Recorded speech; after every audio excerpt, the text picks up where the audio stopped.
Eamon Khan here, 4 Seconds Out with, well, as a Watford fan, a dream come true to interview Troy Deeney, also from the ends in Solihull, and worked in Chelmsford too, so we've got a bit in common, Troy. Really yes, I am, Troy, but yeah, pleasure to be speaking to you. What brings you here tonight?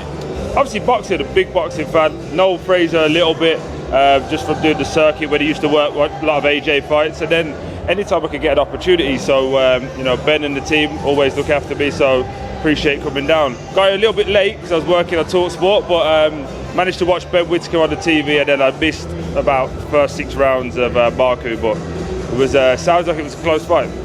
Quickly on Ben Whittaker, for someone who splits opinion like yourself, what do you think of Ben, and do you think that the critics might try and quash what he's doing and take away some of what makes him so great? Nah, absolutely not. He's going to be one of those people that until he's beaten or knocked down, everyone's going to be like, oh, everybody faces is always going to be like diminished. You get what I'm saying? So, oh, no, he's not good enough. He's not fighting anyone, but he's doing his job every time, and he'll step up the way he wants to step up. He's really enjoyable. He's really excited to watch, and he splits opinion. But the one thing no one's ever said is he don't cut corners. He trains hard. He looks the part.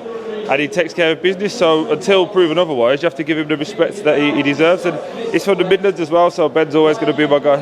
I remember seeing a clip a couple of years back, back when you were still Watford's main striker, and you guys were doing some stuff on the pads, a bit of boxing training and stuff. And round about now, Wayne Rooney's getting offered some things or looking to fight. What about yourself? Yeah, well, apparently it was. But what about yourself? Would you ever see yourself in the ring?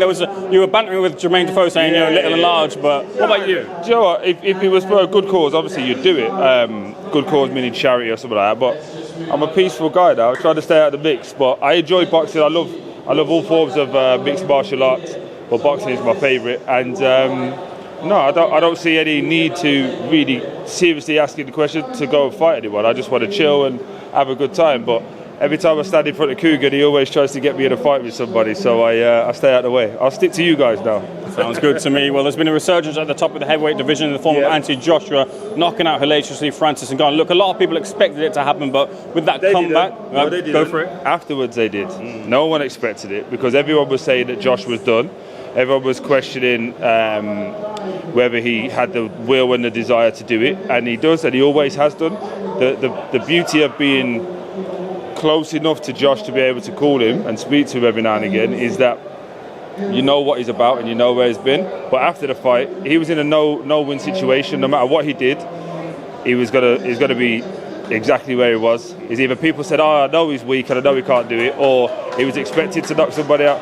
But no one's ever knocked him out like that. So fair play to Josh, and he's ready to go. And that heavyweight division is what it needs to be. And fair play to the Saudis for bringing those type of fights around as well. How do you feel affairs against Fury now? Same as I did before. I always thought it'd give Fury a good fight. I always thought Fury was, based on what's happened over the last 2 years, Fury is the top one. You have to give him respect. But I always think Josh is in there and he could hurt anyone on his day. And he's always been really confident about knocking him out. So why am I going to back my boy? I've got to do it. I've got to stay with him. So I can't question him. And it's a good fight, and it's one we all need. I think that fight with Ngannou has made it now that we all need to see it. So we should get that fight at some point. That's the truth. I can't leave without asking you one Watford question at least. Tom Cleverley winning debut against Birmingham. Now got the draw. A good performance in the first half. Second half was a little bit faltered there. But do you feel that he's putting his CV forward for the full-time gig? Absolutely, and he's doing everything right. Similarly, he had a really good first half. Second half, Leeds are just that good. They've got too many good players to bring on and change the game.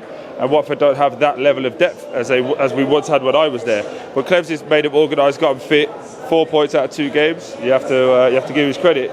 He'll start to realise now in the next 3 to 4 games that it can go the other way very quickly, and he's got to keep the standards high. But having spoken to him a couple of days ago, he's highly confident. So good luck for him tomorrow.